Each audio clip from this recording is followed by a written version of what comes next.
아이고, 업종에 임대라는 것도 이제 넣어야 되겠습니다. 임대를 내봤자 임대를 들어올 사람이 없는데 그 사이에 중개업도 안 됩니다. 뭐 양쪽으로 뭔가 받쳐줘야 중개업이 되는데 요새는 심각합니다. 안녕하십니까, 강우발입니다. 여기는 또 어디냐 하면 전북하고도 혁신도시랍니다. 전국의 혁신도시 중에서 전라권에서는 가장 큰 혁신도시인데요. 전주입니다. 네, 전주. 전주는 비빔밥으로 유명합니다. 마이클 잭슨도 전주 비빔밥을 좋아했다고 하지요. 공공기관 분산 및 인구가 몇 명 들어왔겠죠. 그런 건 잘 모르겠고요. 일단 상가 건물 임대가 여기도 속출합니다. 천천히 한번 보시죠. 전국이 이 모양이니까 그렇지 않은 도 있으면 좀 손 좀 들어보시기 바랍니다. 정말 궁금합니다. 자, 제주도도 이렇고 강원도도 그렇고 경기도도 그렇고 전부 다 그렇습니다. 창업을 했다가도 폐업하고 나가고, 또 제가 전국에 걸쳐서 빈 점포와 수두룩한 임대의 모습을 보여드렸는데 이런 것을 보고 우울하다 이렇게 말씀하시는데, 우울한 모습을 보고 우울한 느낌이 드는 게 당연한 거 아니겠습니까? 현실이 이렇고 또 제가 발품 팔아서 보여드리지 않으면 이 정도인지 어떻게 하셨겠습니까? 언론과 정부와 지자체가 입을 닫고 있는 마당에 누가 이 사실을 알려드릴 것이며 모르고 있으면 어쩌겠습니까? 자, 그렇지 않습니다. 계속 이런 현상을 보시고 전국이 이 모양 이 꼴이고 나도 저런 거를 벌렸을 때 남과 다르지 않고 똑같다는 인식을 가지셔야 됩니다. 우리들의 각자 능력은 거기서 거기입니다. 그렇기 때문에 우리가 지금까지 고만고만한 삶을 그냥 살아왔고, 그렇지 않고 대단했다면 벌써 전문 직업인이 됐거나 아니면 기업이라도 크게 하나 하고 있겠죠. 전국에 공실이 넘쳐나는 것은 개인들의 책임이 분명히 있기는 합니다만, 그렇다고 해서 그것이 전적으로 개인에게만 있다고 생각하지는 않습니다. 왜 그러냐 하면 다른 선진국 미국이나 호주 같은 경우에는 조그마한 카페나 식당 이런 것을 창업을 신청을 하면 당국에서 시장 조사를 철저하게 하는데 약 6개월 이상 걸린다고 합니다. 자, 지자체가 시장 조사를 해가 지나치게 동종업종이 가까이 밀집해 있다거나 또는 서로에게 영향을 크게 미칠 우려가 있으면 허가를 반려한다고 합니다. 웬만하면 반려가 된다고 하는군요. 자영업 하나 여는 게 허가가 그렇게 쉽게 안 납니다.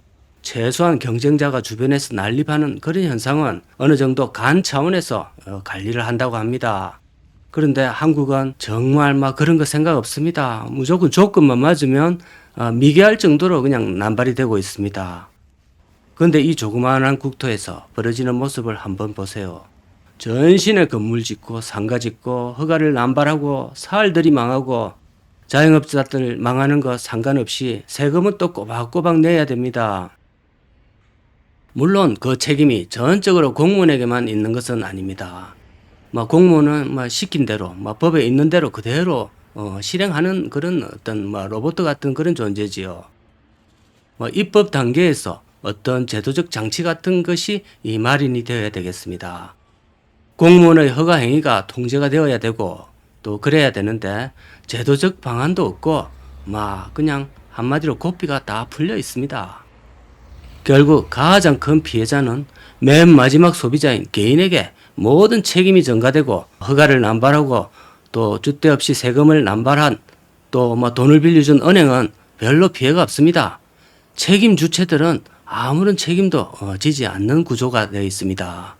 개인이 물론 상가를 투자해서 시세 차익을 노리는 투기 세력 이런 식으로도 조금 비난할 수도 있고 몰아갈 수도 있겠지만, 사실 국민적 사고방식이 금융교육을 못 받은 세대가 퇴직 후에 먹고 살 수 있는 방안은 건물 한 칸 임대받아서 월세 받거나 내가 직접 가서 식당 하나라도 하나 하면서 먹고 사는 방식, 오직 그거밖에 생각이 그동안 없었는데 갑자기 다른 생각을 할 수 없는 것이지요.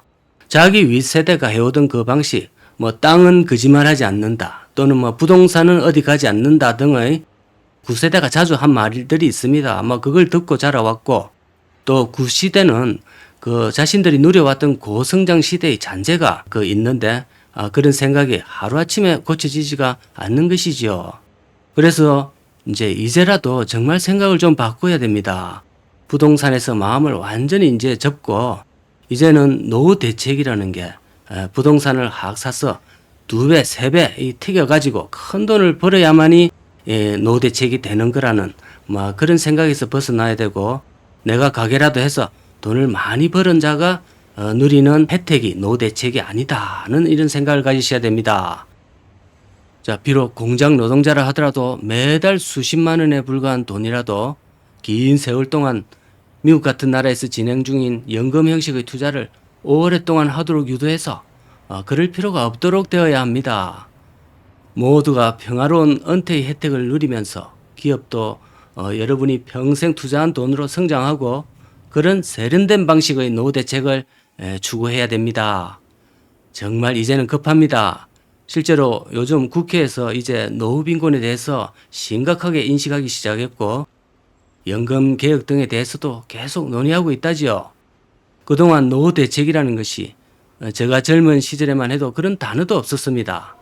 노인 되면 적당히 살다가 자식들이 이래저래 주는 용돈 모아서 때우고 시골 살면 또 딱히 돈 안 들고 텃밭에서 해먹고 또 쌀 좀 팔고 게다가 공과금이 매월 부과되는 그런 것도 없었기 때문에 쌀만 있으면 추곡 20해가 먹고 살았습니다. 근데 이제는 세상이 너무 달라져서 쌀만 있다고 되는 것도 아니고 또 의료보험도 매달 내야 되고 가만히 있어도 내야 될 돈이 매달 줄로 서 있습니다. 자, 이런 시대의 저음해가 이제는 직업에 상관없이 내 노후 대책이 한 살이라도 어린 시절에 벌써 작업이 들어가야 됩니다. 미국이나 북유럽 같은 저런 곳에서 운영하는 국민노령연금과 펀드 등을 적극적으로 도입해야 되는 시점이라 생각합니다.